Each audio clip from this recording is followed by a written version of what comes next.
हाय, hello, नमस्कार.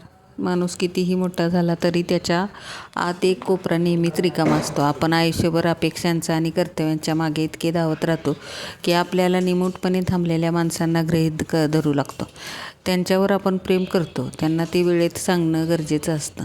कारण कधीकधी आपल्याकडे सांगण्यासारखं खूप काही असतं, पण ऐकणारा माणूस कायमचा निघून गेलेला असतो. कोणावर तरी खूप मनापासून विश्वास ठेवलेला असतो आणि नंतर त्याच विश्वासाची काच होणं हे दुःखात शब्दात मांडता येत नाही. पण तरीही डोळ्यात पाणी येणं ही कमजोरी नाही, तर ती आपण अजूनही माणूस असल्याची आणि नात्यात जिवंत असल्याची जाणीव आहे. नाती ही रेशमाच्या धाग्यासारखी नाजूक पण घट्ट असतात. ती तोडू नका, कारण धागा पुन्हा जोडता आला तरी त्याला पकडलेली गाठ मात्र आयुष्यभर टोचत राहते. पण असो, तुम्हाला इथं मला एका मैत्रिणीनं सांगितलं होतं की मला अनारशाचं पीठ कसं बनवायचं सांग. मी पहिल्या स्टार्टला अनारशाचं पीठ बनवलं. त्यावेळेला माझं नुसतंच लग्न झालं होतं आणि मग ते चोरून गुपचूप बनवलं होतं, कारण मला ती करायचंच होतं.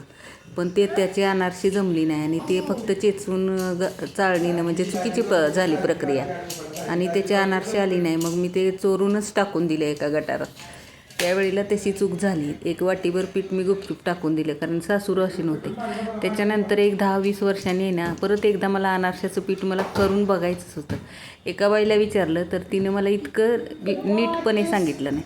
तिसऱ्या वेळेला परत 10 वर्ष गेली. 10 वर्षानंतर एक बाई भेटली. ती म्हणली, मला मी तुम्हाला गूळ देते, मी तुम्हाला तांदूळ देते भिजवलेलं, तुम्ही तुमचा ह्यात गूळ घाला.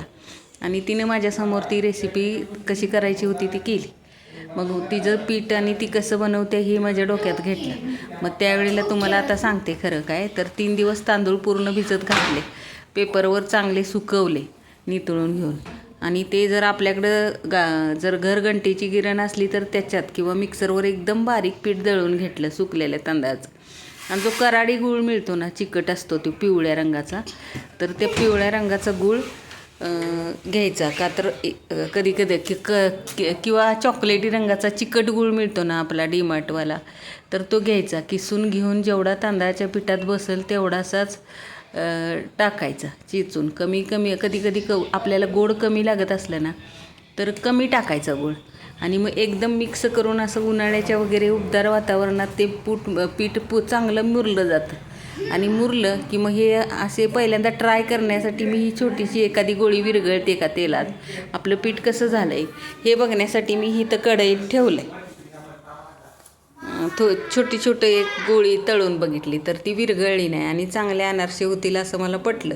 आणि मग ते पीठ तसंच ठेवून दिलं. आपल्याला कधीही अनारसे करू शकतो. धन्यवाद.